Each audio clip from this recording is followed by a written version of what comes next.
안녕하세요. 혹시 코스피 지수가 얼마인지 알고 계세요? 많은 분들이 모닝뉴스마다 주식 시세를 확인하고 삼성전자 주가를 들락거리곤 하는데요. 여기서 정말 주목할 현상이 벌어지고 있어요.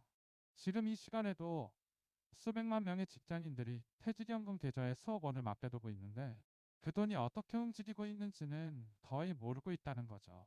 오늘 영상에서는 왜 이런 일이 벌어지는지, 그리고 당신의 노후를 지키기 위해 지금 바로 해야 할 일이 뭔지 구체적으로 풀어드릴 거예요.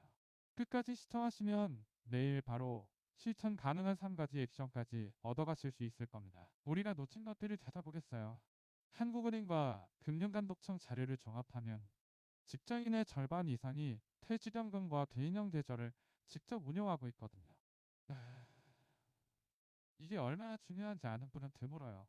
금융기자로 경제 뉴스를 매일 다루는 분도 퇴직금을 국채에만 달아서 마이너스 수익률을 기록했다고 해요. 왜 그럴까요? 상품이 너무 많아서 선택이 힘들고 바빠서 들여다볼 시간이 없고 무엇보다 주식시장의 화려함에만 눈이 가기 때문이에요.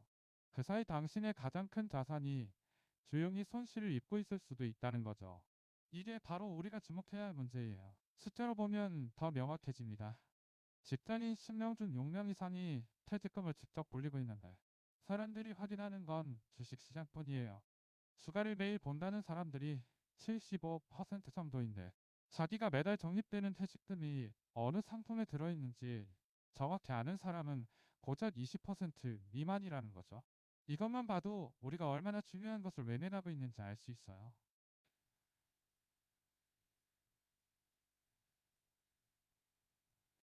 이런 무관심이 모이면 10년, 20년 뒤에 수천만 원대의 차이를 만들게 됩니다. 실제 사례를 보겠어요.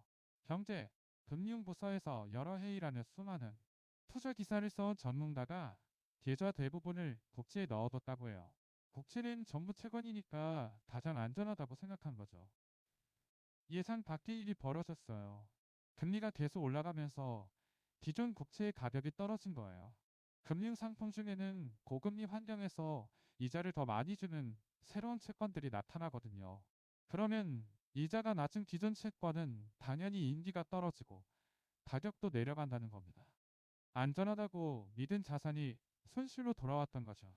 그것도 모르고 몇 년을 방치했다고 하니 그 손실이 얼마나 컸을지 상상이 됩니다. 현재의 금융 환경에서 우리가 놓친 위험들을 정리해 보겠어요. 첫째, 금리가 오르는 환경에서 기존 채권은 가격이 떨어진다는 점을 많은 분들이 모르고 있어요. 둘째, 운용 상품이 수십 개가 넘다 보니 선택 자체가 필요한 거죠. 셋째, 한번 설정한 뒤 몇 년을 방치하는 동안 시장은 계속 변한다는 겁니다. 넷째, 자동으로 배분된 디폴트 옵션이 반드시 당신에게 최적일 리는 없어요. 마지막으로 바빠서 못 하긴 한다는 이유로 놓친 조정 기회들이 복리로 쌓여요. 이 5가지가 바로 대한민국 직장인의 노후를 위협하는 가장 큰 적들이에요. 여기서 놓치면 안 될 개념이 있어요. 디폴트 옵션이라는 제도가 있는데 가입자가 직접 운용 지시를 하지 않을 때 미리 정해진 상품으로 자동 적립되는 방식이에요. 문제는 이 자동 배분이 모든 사람에게 최적이 아니라는 거예요. 34 젊은이와 50대 퇴직 임박자의 위험 성향이 다른데 디폴트 옵션은 평균적인 누군가를 위해 만들어져 있거든요. 게다가 많은 사람들이 디폴트 옵션도 내가 고르고 설정해야 한다는 사실을 모르고 있어요. 자동이라고 해서 최적은 아니라는 겁니다. 더 큰 문제는 이 선택을 이미 했어도 시간이 지나면서 상황이 바뀌는데 한 번도 다시 확인하지 않는다는 거죠. 우리나라 퇴직연금 제도는 2가지로 나뉜다는 걸 아세요? 회사에서 제공하는 리스형, 즉 확정기형은 회사와 직원이 함께 돈을 넣고 회사가 지정한 운용사의 상품들 중에서만 고를 수 있어요. 마치 회사 카페테리아에서 정해진 메뉴만 고르는 식이죠. 반면 RP라고 하는 개인형 퇴직연금은 훨씬 자유로워요. 여러 금융기관에서 제공하는 수백 개의 상품 중에 고를 수 있거든요. 하지만 자유도가 높을수록 책임도 커진다는 게 문제예요. 올바른 선택을 하려면 더 많은 공부와 관심이 필요하다는 뜻이에요. 그래서 이 영상을 보고 계신 거고요. 연령대별로 접근하는 방식이 달라야 한다는 걸 기억하세요. 30대 초반이라면 시간이 충분하니까 주식형 상품의 비율을 높일 수 있어요. 30년 뒤를 보면서 단기 변동성에 흔들리지 않아도 된다는 거죠. 반면 10대라면 이야기가 달라집니다. 10년 뒤면 은퇴가 임박했으니까 안정성을 더 중시해야 해요. 채권이나 금리, 상품의 비중을 높이고 준비하는 거죠. 문제는 대부분의 직장인들이 내가 지금 어느 카테고리에 속하는지도 모르고 자신의 계좌에 어떤 상품이 들어있는지도 모른다는 거예요. 지금부터라도 달라질 수 있어요. 여기서 중요한 건 심리학이에요. 주식시장이 폭락하면 당황하고 폭등하면 욕심이 나요.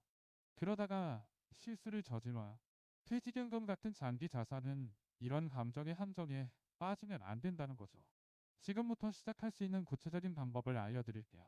첫 번째는 자신의 위험 성향을 명확히 파악하는 것이에요. 심한 변동성이 불안해하는 성향인지, 장기 수익을 위해 기꺼이 단기 손실을 받아들일 수 있는 성향인지 말이에요. 두 번째는 그에 맞는 포트폴리오를 한번 만들고 나서 정기적으로 점검하되 매달 들쭉날쭉한 시세에는 흔들리지 않는 것이에요. 세 번째는 시간이 지나 상황이 바뀌면 조정하되 작은 변동에 매번 손을 대지 않는 거예요. 이 세 가지만 지켜도 당신의 노후는 크게 달라집니다. 이 말이 정말 핵심을 찌르는 것 같아요. 우리는 선택지가 많다고 불평하지만 사실 문제는 어떻게 선택해야 하는가에 대한 명확한 기준이 없다는 거죠.